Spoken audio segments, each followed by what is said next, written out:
Hello student, Namaskar. Hope you all are well and taking your online classes seriously. Today we are going to start the same, or we can say continue the same chapter of civics, lesson 23, democratic government. As we have already started the chapter, we discuss about what is democracy. Now when we talk about democracy, democracy is that form of government in which we elect our representative, and these representatives form the government, and through forming the government they make policies and programs for us.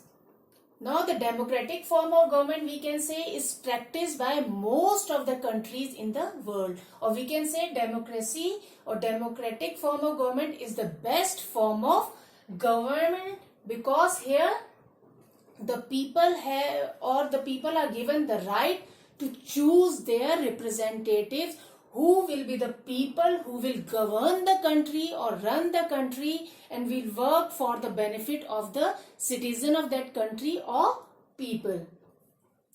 Now representative democracy, one and the same thing, क्योंकि यहाँ पे जो representatives हैं वो कौन है?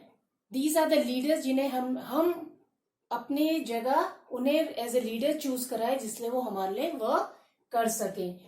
Direct democracy which was practice in Athens Greece, जो first form of democracy थी, और इसमें क्या है, जो डायरेक्ट पार्टिसिपेट करते हैं in the making of policies and programmes. पर अब ज्यादातर जो डायरेक्ट डेमोक्रेसी है स्विट्जरलैंड में प्रैक्टिस होती है, पर जब हम डेमोक्रेटिक फॉर्म ऑफ गवर्नमेंट की बात करें तो representative democracy is the best form of democracy which is practiced in most of the countries.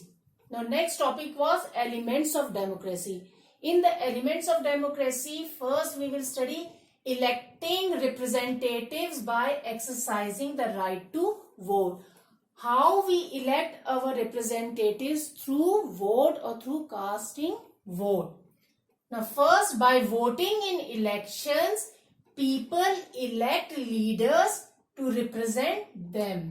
How we choose our leaders, or we can say representatives, by casting our vote through election. So election is a process through which we form the government, or we choose the leaders who in return form the government and makes policies and programs. These representatives take decision on behalf of the people. All these representatives whom we have chosen or have given them right to take decision and make policies on behalf of the people, on behalf of us. हमारे बदले हमने उन्हें right they रखा है कि वो हमारे लिए पॉलिसीज और प्रोग्राम्स बनाए या हमारे बेनिफिट के लिए वर्क करें.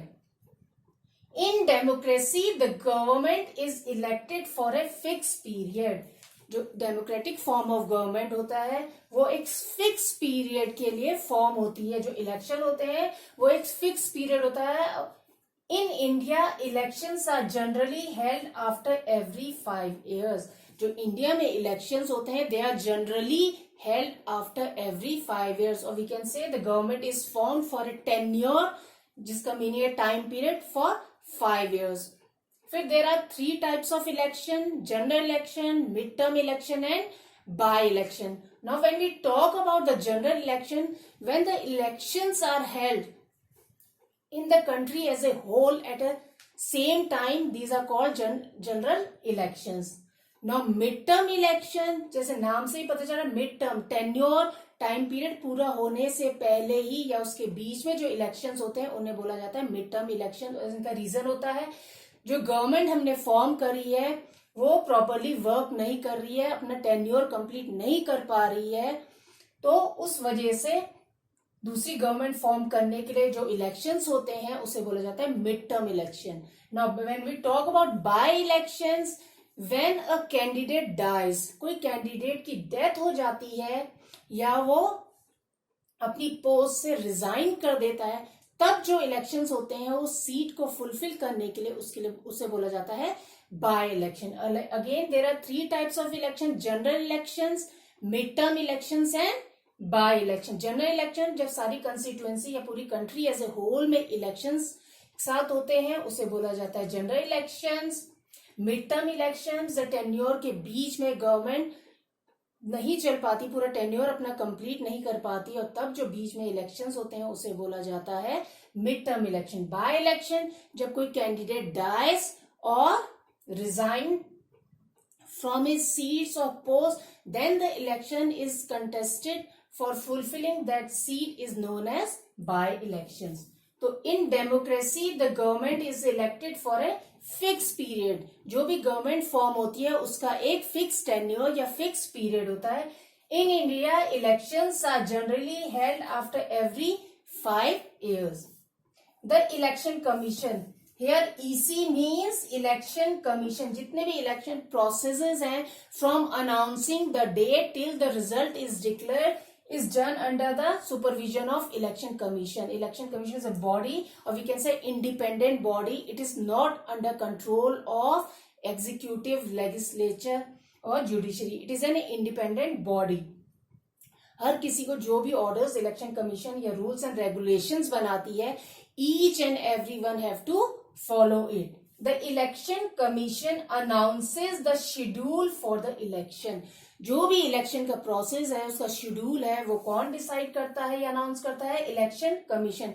फ्रॉम अनाउंसिंग द डेट, कब इलेक्शन होंगे उसे अनाउंस करने के बाद सारी प्रोसेस, जो नॉमिनेशन पेपर फाइल किए जाते हैं by the candidate, those who want to contest the election या जो इलेक्शंस लड़ना चाहते हैं वो अपना नॉमिनेशन पेपर फाइल करते हैं। फिर उसकी स्क्रूटनी होती है, चेक किया जाता है नॉमिनेशन पेपर कि जिस भी कैंडिडेट ने ये नॉमिनेशन पेपर फिल करा है इज इट करेक्ट, जो भी इंफॉर्मेशन उस फॉर्म में मांगी गई है, उसकी क्वालिफिकेशन, उसका bank balance, everything is it correct और नॉट, उस स्क्रूटनी और चेक करने के बाद फिर वो फाइनल किया जाता है। लिस्ट डिक्लेयर होती है, the names of the candidate is told out और जो पॉलिटिकल पार्टीज हैं तो अपने कैंडिडेट्स के नाम डिक्लेयर करती हैं जो इलेक्शन कंटेस्ट करेंगी। फिर उसके बाद कैंपेनिंग स्टार्ट होती है। After campaigning the day comes, जिस डे में डिसाइड किया होता है कि वोटिंग होगी। Clear? The election commission announces the schedule for the election. After announcing the date of it, जब वो डेट आती है उस दिन the people go to cast their vote, cast their vote by going to the polling booth. Now what is polling booth? When we talk about the polling booth is a place जहाँ पे लोग जाते हैं vote देने के लिए और ज्यादातर ये गवर्नमेंट स्कूल्स होते हैं कि हर लोकेलिटी में, हर प्लेस में, हर कंस्टिट्यूएंसी में गवर्नमेंट स्कूल्स जरूर होते हैं और जाते हैं गवर्नमेंट स्कूल्स में पोलिंग बूथ बनाए जाते हैं जहाँ पे where people go and cast their vote. Now EVM machine is used, जिसका फुल फॉर्म है electronic voting machine. Clear? Cast their vote by going to the polling booth. Candidate who secure the maximum number of votes get elected.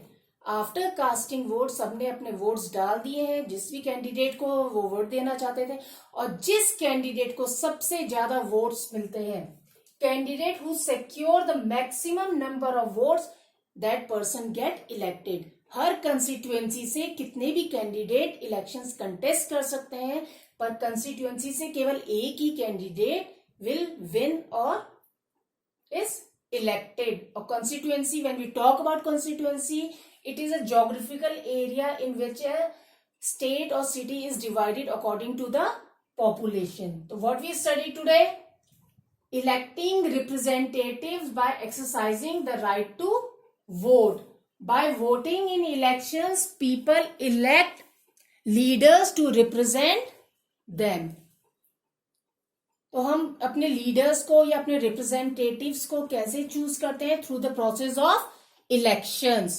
The representatives take decision on behalf of the people. जो representatives हैं जिन्हें हमने choose करा है वो हमारे behalf में, हमारे बदले पॉलिसीज और प्रोग्राम्स बनाते हैं for the benefit of us.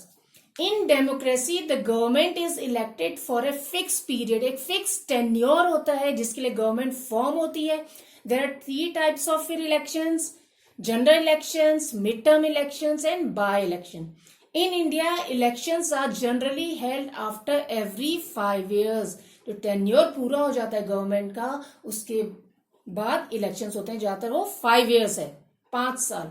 The election commission announces the schedule for the election. जो भी इलेक्शन प्रोसेस है, it is run under the supervision of election commission, या एक ये बॉडी है जो सारा इलेक्शन प्रोसेस कंडक्ट कराती है, from announcing the date till the result is declared. Cast their people, or we can say people cast their vote by going to the polling booth, and the candidate who secure the maximum number of votes get elected.